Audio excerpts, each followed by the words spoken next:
Okay. Ready? Yes. One, two, three. Yeah. Jesus.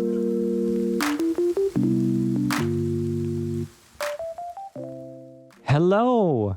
Hi. We're back. This is so exciting. We're back. Episode 4. Back due to popular demand. Oh, I love it. I love hearing those words. It's so exciting. It's so very exciting. What, that you were wanted? Yeah, exactly. Hi, everyone. This is Jake speaking. I am a therapist in Toronto, and this is our brand new podcast. And, well, it's not brand new anymore because it's been out for a while. Yay. Yay for us. This is Simon here. I guess I would say I'm a thinker, I'm a feeler. No, I'm just You better stop that immediately. Only those who listen to the first 3 episodes will know. I cut deep, babe. Oh, that was a Cut deep cut reference. I deep. love it. This is Simon here. This is Jake across from me. And together we are both hosts of This Isn't Therapy, a podcast that is all about the things that come up in therapy. Yeah. First off, we want to start off by thank you so much for everyone who listened. Yay. It's so exciting. We have such deep gratitude for all of you listeners. This is very exciting. Yeah. And we're back because our big thing was, is this serviceable? Is this adding to the culture? Mm-hmm. Sounds like it did in a little way. So we're back. We're going to record some more episodes, and we're going to have a gay old time. We're going to have a great and gay old time. I love it. So all of our episode topics are about things that come up in the therapy room, which is very exciting because I think that's important to take them out. Yeah, take those conversations out, because why do they have to only happen inside the therapy room? Exactly. Normalize mental health, conversations about feelings, etc. Yeah. So each episode, we have a prompt that we submit to, that we put out to our listeners and to people that want to hear more. And so each of those prompts encourage people to tell us stories. The important thing is that all these submissions have people who submitted consent for it to be on there, as well as we're probably going to have some fun and talk and blah, blah, blah. I don't know. See, this is okay. Hold on a second. I think we're going to have fun without making fun. Yes, we're going to have fun without making fun. I was going to say, so Jake and I, obviously we released the podcast and we're like, feedback corner. Let's talk about all the things we want to do better. And one of the things we want to do better was let's have a better intro. But I don't know how many minutes in. Here we are. And we still are working it out. Trying to figure out format. But I also felt like that was very, we were just listing things. I don't know if that's, was that helpful? Yeah. I mean, again, I think that we really want to sort of explain what we're trying to do, but also not make it too kitschy and selly. So yeah. I think that remaining authentic to ourselves is always going to be the challenge. Yeah, but always essential, right? Okay, like an oil, like an essential oil. An essential oil. Speaking of essential oils, our sponsor is Sage. Sage Wellness is a.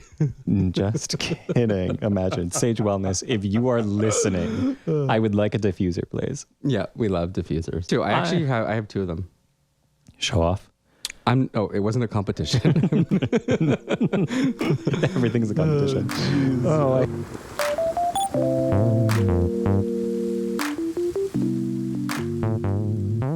So this week we asked people to tell us a story about connection, or a story about disconnection. We asked people to think about their relationship with themselves, with other people, or with something else. And so this time around, we're really interested in sort of the ways that people come together and the ways that people kind of find themselves apart. So thank you everyone who submitted submitted to the prompt. And we had some really great stories. So thank you. And let's get into the first one. Let's do it. Yeah. So this is a story that I'm calling Good Hugs. Good Hugs. Yeah. I grew up being known for good hugs, and I feel pride when people tell me that I give good hugs. The physical and emotional vulnerability helps me feel connected. Anyway, I don't remember my last hug. The pandemic has taken that point of physical connection from me. Mm-hmm. I am profoundly lonely, and now every morning after waking and every night before I sleep, I hug my dog and I cuddle. It is not the same though, but it has been a piece of connection for me that has helped me through this pandemic. You can't see my face, but it's kind of downturned and I'm kind of have that like puppy dog face. Yeah. It's like, Because we both have puppy dogs. we do both have puppy dogs. And this is about a puppy dog who gets cuddles every night because, Monkey. Yeah, I feel like that this is one of those stories or one of the prompts that spoke to me specifically because there's this idea of loneliness, right? That I think is so like rampant in our culture right now. And I think that this story also spoke about the idea of physical connection and not just emotional connection, but like the physical aspect of that. And so Can I ask about that? Yeah. Out of all of the stories to be submitted, I would not imagine physical connection being an interpretation of the prompt. Because to me, my default would have been like emotional connection or feeling disconnected in a crowded room or something like that, or disconnected to a partner. I don't know. Is that like a love language territory? About like physical, that sounds like this person is starved for physical connection in a time when we're all supposed to be 6 feet apart from each other. Mm-hmm. Or in our case, 12, because we just don't like each other. Exactly. Yeah. But I think like to your point, what this person is speaking about is that like physical connection is an unmet need that a lot of people have, especially during this time. An unmet need for touch or an unmet need for intimacy or an unmet need for connection. Without knowing this person, and like, let's paint some broad strokes here for a second. Why do people feel longing to touch other people? Yeah, of course. I have my ideas. I'm actually really interested in yours though. Why do you think? What do I think? I mean, the initial thing that I think of is like, it goes back to our early days as kids. Like when you're a baby, like our first real physical sense of safety was when that parental figure was holding us and coddling us. And I don't know, it's the same reason why I like sleep in a cocoon, I guess, with like a bunch of blankets. Or sometimes you can't see it, but sometimes I put like my shirt up to my nose or like I'll put my hand to my mouth. Just that part above between your lips and your nose, that like, that crevice. What is that part? I'm not an anatomist, so I don't know. If there are any anatomists out there, Grey's anatomists, the gray areas anatomists. No, the gray area. I wish I knew what that body part was called, but I don't know. But I do. But you know what I'm talking about. I know exactly what you're talking about. But that someone told me is the reason why I do that is because it brings me back to apparently my body remembering breastfeeding. Whoa. So that a time where you feel safe and comforted and nurtured. So I don't know. That's my long answer to why people kind of like wants to go back to those days of. Yeah. And the interesting thing as well is that, so we have our 5 senses. And then what we actually know through research is that there's actually 3 more as well. What? Yeah. What are they? Okay, wait, name all 5 and then what are the 3? Just so we're all on the same page. Right. Of course. And so in terms of, I'll name them in a moment, but the 8 senses help us experience the world. That's really what our senses allow us to do. And so when you were talking about like that feeling of like cocooned, right? That's like being swaddled. Yeah. Right. And like being like wrapped up. Yeah. And of course that encourages safety. And so it's actually our emotional experiences in the world that actually code the quickest and the deepest. And so that's why we remember them. You're talking about like in our body. Yeah. Oh, okay. Yeah. And so in terms of the 8 senses, we have our 5, let's say, more widely known senses. So we have sight, smell, taste, touch, and then hearing. And then we have 3 more, which is interoception. What? Big words. Not the Hollywood film. Not the Christopher Nolan. No. Gotcha. Then we also have neuroception. Okay. Not the sequel to the Hollywood film. I already forget what I said. Oh, interoception, neuroception, and proprioception. Whoa, big words. Okay, you're going to have to explain all 3. So neuroception is basically how we detect safety in our environment. And so it's the sense of safety that we feel in any given moment. is kind of my short, quick. So like an airplane radar, you know how like the radar thing, like, oh, there's an incoming plane and a missile's coming in, Alpha Bravo Charlie requesting, like that thing. Exactly. Okay. Like that. Yeah. Okay. Yeah. Kind of like any kind of like radar system. Exactly. Yeah. That's a really great analogy, actually. And then we have interoception. Interoception refers to our knowledge of what is going on inside of us. It's like, I know like what it feels like in my body. And some people don't have access to like their interoception. Are you talking about like where I feel something and this is how it shows up in my body? Yep. So knowing like what it feels like to feel hungry, thirsty.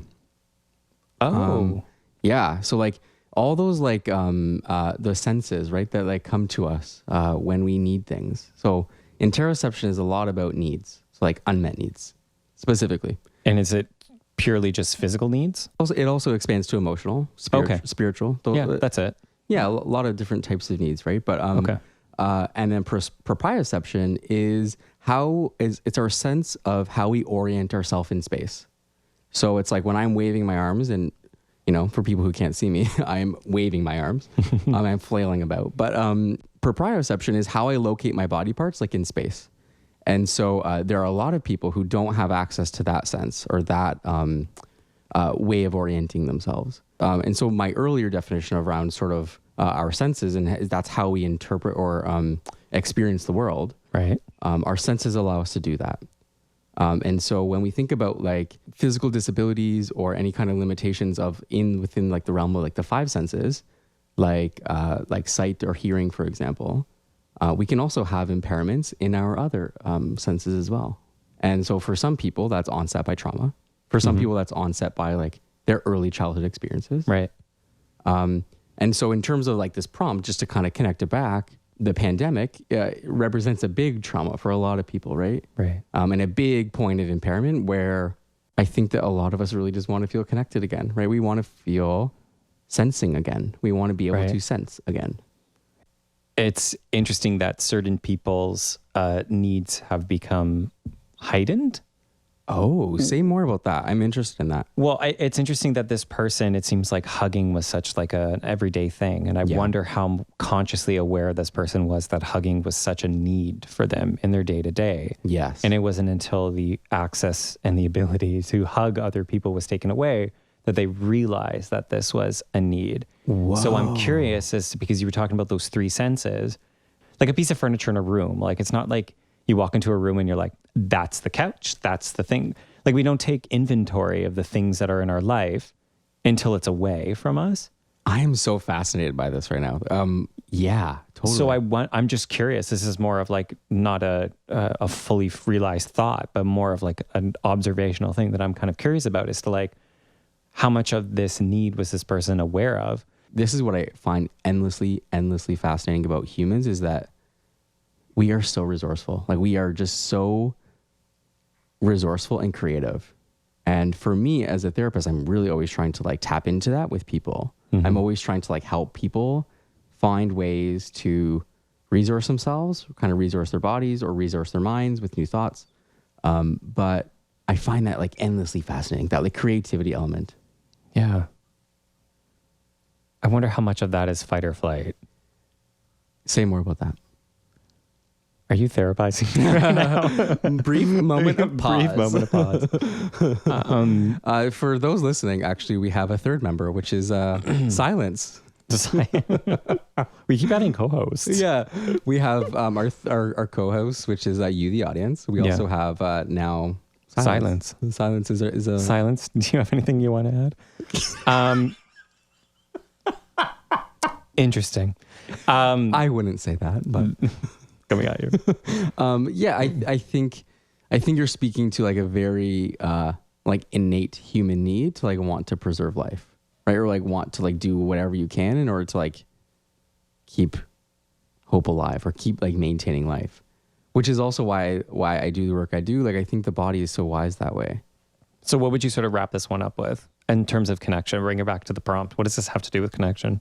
I think it really just has to do with the fact that as humans who are a social species, who survive by connecting, we have our senses about us, and we also have our needs. And when those needs go routinely unmet, that creates disconnection. Silence. What do you have to say about that? Interesting. I'll write that.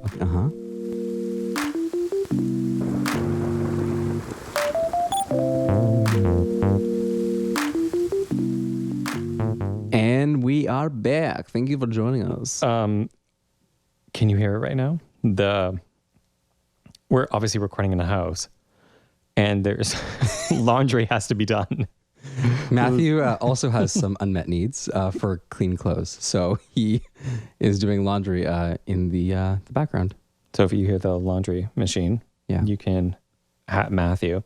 So Matthew, actually, if you're listening, could you just turn it off, please? Actually, Matthew, if you're listening, can you go do my laundry? Thank you so much. So we have our second story. We do. So this one I am calling Night Worrier. Ooh. Not warrior. No. Not like a fighter. Yeah. Worrier, as in I have worry. Listen, I'm a night warrior. It starts with listen. That's how it begins? Yes. Listen, period. Listen, okay. Period. I'm a night warrior. Assertive. Let's go. Listen, I'm a night warrior. I do some self-care, read a bit, hit the sheets, and then worry for hours. Will the mistakes I made today haunt me tomorrow like the ones I made 10 years ago? Is there a way I can spin my mistakes to appear cooler or more resilient in the future? Will I ever be cool and resilient? I have been in therapy for over a decade. I'm beginning to wonder if there is such a thing as too much therapy.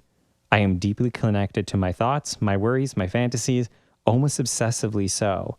In the process, I've disconnected from my breath and body in the present moment. There is a lot in this one. Oh my gosh. Okay. I almost want to go in order. Okay. With ideas that popped up. Can I start with the first one, which is... Let's tear into it like a bag of chips. Let's go. Is there a way I can spin my mistakes to appear cooler and more resilient in the future? This is why this one hooked me out of all of the submissions that we received. They were all very good, I have to say that. But the reason why this one hooked me, line and sinker, was because of that. That how can I spin the things like worry, fear, like all the bad feelings. I'm doing air quotes. How can I spin it so I become like off-brand and cool? That's so fascinating to me. So if I kind of like reframe or paraphrase what you're saying, how can I appear as though I have it all together? Yeah. So that people don't know the truth, or so that people don't know my weaknesses or see my sensitivities. Yeah. Think of every single movie where there's like the alternative girl. Okay. The one who's like, has an opinion, sits at the back of the cafeteria. But is also like really mysterious. I was really into music, dresses alternatively, but it's cool. It's cool that this person is like alternative to perfection. Ooh. Like, is it like, no, like I'm not perfectionist. Like I don't really care. No. But I'm just going to tell you that I don't care because I actually do really care a lot. Yeah. The response of like perfectionism or whatever. And I don't know if I'm projecting too much. This isn't therapy as we established, but it's therapy for me. Is your own. But this is my personal session with Jake. Sessions. That very human need to spin whatever we're feeling in some sort of like desirable way. Like it seems like desirability. Desirable for who though? Other people.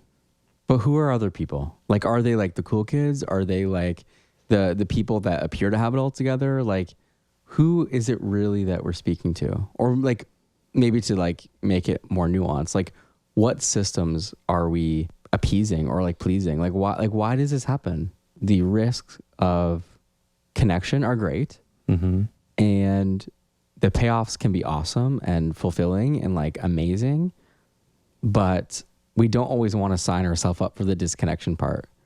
And so like we may kind of do some like protective behaviors or kind of like put on this facade or this front in order to like prevent people from seeing like what's really going on. And I immediately think of shame. And shame I define as the fear of disconnection. And shame propels us to do a lot of these types of behaviors that we're talking about. Like appear perfect, Right. appear unflawed. And the problem is that like shame is actually like it is often referred to as this like poison fruit kind of emotion. It's that emotion that like as soon as we get a taste, like we don't ever want to feel it again. One feeling of it, we're like, nope, don't want to do that again. Shut down. Right. Nope, don't want to do that again. Disconnect. And so in that sense, like to our earlier conversation, there are like survival features of it. But part of what made me think of it was the last line, which is talking about like being disconnected from breath, from body, from the moment. Right. And not measuring up or fearing that we may be rejected or fearing disconnection or experiencing shame has the unique power to do that, which is sad and scary and like overwhelming all at the same time. Yeah. And I mean, they say that a lot of things keep them up at night. But one of the things is like, how can I spin my mistakes, the shame of my mistakes to make it sound like, oh yeah, she went through that thing. Yeah. But now here she is, a warrior. Yeah. And again, like this She went from worrier to warrior. Put that on a t-shirt. Oh my gosh. Just kidding. Night warrior to night. Oh, the opposite. To day warrior. To day warrior. Warrior in the sheets. Warrior in the streets. Whoa. Oh my gosh. You, whoever wrote this, you can have it. Just take it and run with it. We don't want it. Yeah, I mean, we want it, but like it's we yours. want it, but we don't want it because it's yours. And Yes. it's for you. Yeah. So that's our gift to you. But when I was reading it, my immediate thought actually was, wow, this person is really self-aware. This person knows themselves really well. And oftentimes when we are that self-aware, disconnection can feel so much greater because when our experience is not in alignment with who we know ourselves to be, Right. that can be like really unsettling, right? It sort of speaks to the second point. You jump to the end, which is fine. It's fine, Jake. Oh, is it? It's fine. But the second thing that this person talked about was, I'm beginning to wonder if there is such a thing as too much therapy.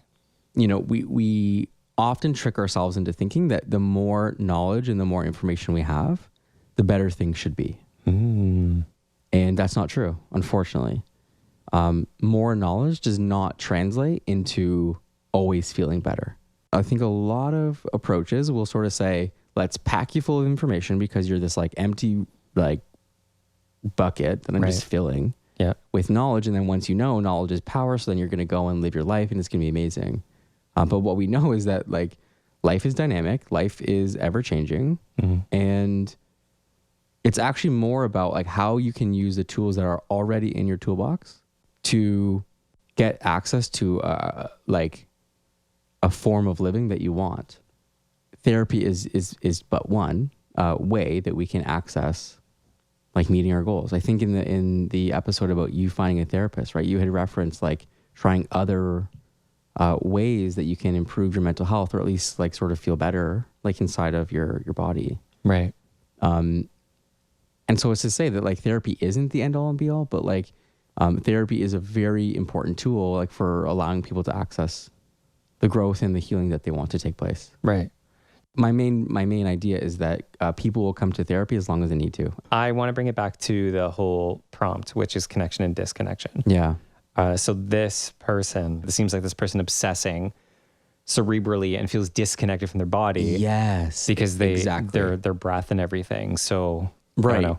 And yeah, and so in terms of sort of the direction that you're bringing us into, I think that you're right. I think that getting more access to our body is always going to be good for us. It's always going to be helpful for us to return to that.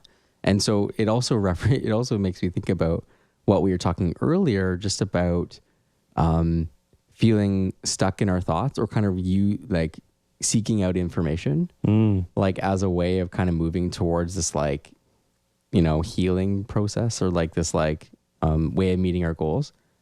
But getting stuck in our thoughts like is also a form of disconnection. Getting stuck, like seeking out information, like is also a form of disconnection. And it's tricky because it has the illusion of connection. It looks like I'm being connected to something. Yeah, because you're learning something. And then therefore you're like, oh, I'm enlightened. Now I see myself in a new way. or I see this experience with a new lens. Exactly. And here's what it is. It's not to say that like they're so dissimilar or like so like mutually exclusive. I actually kind of picture it like they're both two highways. Okay. But they're just two different like sets of it's two different like forms of communication. Are we allowed to like jump between the highways? Yeah, of Or is course. there a medium in between? I think there's a medium because I think a lot of the body uses like the known or the information that we have like intellectually, right, to make sense. Okay. But again, they're two separate streams, right? If you remember from one of our earlier episodes, we were talking about the ways that feelings play out in the body. Yeah. And so the body is a completely separate source of knowledge than like our thoughts or our cognitive forms of understanding the world, which is also separate from like our senses, right? Which we're talking about in story 1. So senses, body, emotion.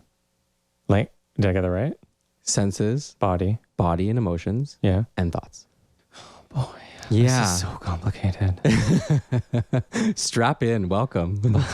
we're going Mach Episode 50. 4. We're going Mach 150 on this highway. And I'm just on the highway being like, can I get off at the I'm next ready to stop? go. I'm ready to, I think, and I can't because there's no en route. Is there a GO train that I can catch? Yeah. Can I quickly just like, do you mind just leaving me on the side?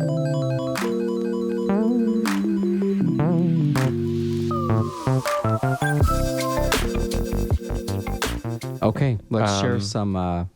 Aha moments. Yeah. And we call these aha moments because of these moments in therapy where you have these epiphanies of like, oh, aha, this is something that I'm going to take away. And it could be a lesson, it could be a mantra, it could be a further understanding of yourself. Because this podcast isn't therapy, but this is what therapy can do for you. Yeah. Finger guns. Meow, meow, meow, meow. Air Love it. horn. I'll let you go first. Okay, so I have one that kind of comes with a bit of a story, mainly because I use this technique all the time in my therapy room, and I'm so excited to hear that someone else is getting benefit from it. It's just like I don't get that type of feedback often. That like, oh hey, this thing that you did is like really cool. Anyway, here's what this person said. They said that I'm working with my therapist, and my therapist overloaded my hands with objects, and I realized I didn't stop her. And she was using this as a lesson in boundary setting. This person was holding all these objects, and then the aha moment for this person was, wow, I didn't actually set a boundary, or I didn't tell my therapist no. And the therapist was doing that on purpose, right? Yes. Okay. Yes. And I personally always do this exercise with the knowledge that me as a therapist, I hold a lot of power in that dynamic, right? So I also, again, as a male therapist as well, I recognize that sometimes people don't say no or set a boundary with me because they think that I know, right? They think that I know what I'm doing. And when I have power in that relationship, sometimes it doesn't work is essentially what I'm saying. So therapy can be that. Like it's not just about talking. It can literally be an exercise in boundary setting. Absolutely. That's wild. Yeah. And I think like also Wow. what we're talking about is like accessing that through like the felt experience, right? Is like, because experience is such a good teacher. Yeah. Sometimes like helping people experience it is actually. Hey, talk about their senses. Yeah. What a great way of like Yeah. forcing people to be aware of all 8 senses. Don't ask me to name them because I still don't know. One of them was like interstellar or something. Yeah. Right. Right? Interstellar. I love that. What's yours? What do you have? That it's normal and common to not fully know my identity. I thought I was pathetic for it. Whoa. This makes me all like mushy inside. Name that feeling. Mushy feeling inside. Mushy feeling. What is that feeling? I wonder how much of like we think about growing in the broad strokes has to be a goal. That sounds so woohoo. I hate it, but let me finish this thought in saying like, I don't know what this culture is, but the culture of having to have the finite destination. Yeah. Like I find myself personally trying to challenge that in as many ways as possible, but like could the process of just understanding yourself more, can we just be okay still floating in that river of ambiguity of like, Yeah. I'm in the river, I'm floating. I don't know where the destination is yet, but at least I'm in the river floating. I want us to be like, as a society, more comfortable with the process and in the growing of it versus like having that. So I think In the river of ambiguity. Which country is that in? splash, splash. Which country? How do I get there? I love that. It's invitation only. Oh, 1,000 apologies. I'm so sorry. All right. That's it. How do you feel? We've arrived at the end of the episode, and I feel a bit, I'm going to be honest, I feel exhausted a little bit because I feel like it took us like a moment to kind of get into it. Yeah. But I'm feeling like we arrived at something that we can kind of feel good about. Yeah. Regardless of how perfect it was, or regardless of whether or not we got it right. Yeah. I feel like I want to make that a familiar feeling, I think. Yeah. I'm sort of fighting that right now too, because because we're recording this, but then I'm also thinking like, ooh, how much of this can I edit to make it sound like we're funny and we're flowing? Yeah. And I'm curious as to what the final edit will be, because I almost want it to kind of be chunky. Yeah. Because I think I feel chunky. I feel like, that way today. Like Chunky Chips Ahoy? Yes. Yeah. I Rainbow. Love cookies. Rainbow because gay. And cookies. And gay and cookies. Chips Ahoy, if you're listening. Yeah. We will take, we'll take your money. I mean, like, yeah. I mean, Yeah. I feel really proud of the 3 episodes that we submitted originally. Yeah. Submitted. We submitted for your, we submitted to the Academy. For your consideration. For your consideration. No, I meant like the ones that we put out into the world. Yeah. Were ones that I was like, yeah, that's cool. Yeah. And now I'm kind of feel like, yeah, that's kind of cool. Yeah. Anyways, I think what we found out through the number of people that have listened and downloaded, which is like amazing. We are so excited. Yeah. That people want to hear more, people want to listen more. So I'm going to sort of use that as the metrics, as opposed to like my experience or the feeling that's attached to it, you know? Oh, I like that. Okay. I will do that too. I will do that too. And so like, you know, in that same vein, like, you know, if you do like this podcast, or you do like kind of what we're talking about here, then we of course would encourage you to share it with someone who's close to you, or even go review it on iTunes or Spotify. Yeah, rate it, review it, subscribe, all those things that all these podcaster type people say all the time. Yeah. But this time we mean it. We mean it. We mean it. Do it. You better do it. We'll check next week when we check for homework. Well, do it. We'll do it. Where can they find you, Jake? People can find me at the bus stop because I'm already late for work. Perfect. People can find me at MSW Jake. Those are 3 letters in front of my shorter name, which is Jake. Which is Jake. Yeah. Okay. Where can people get in touch with you if they want to? Get in touch with me. I still have to get in touch with myself. Where can they find you? Find me. I still have to find myself. People can find me on Instagram, and only Instagram, at Directed by Simon. And that's it.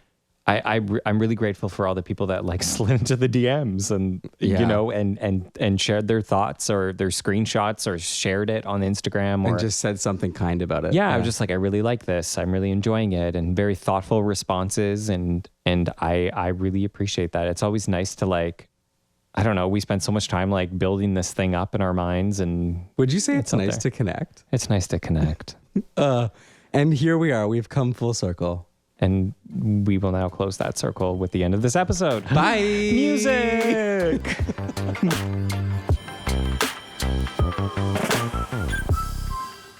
This episode went so long. Yeah, I feel like we took a second to like get into the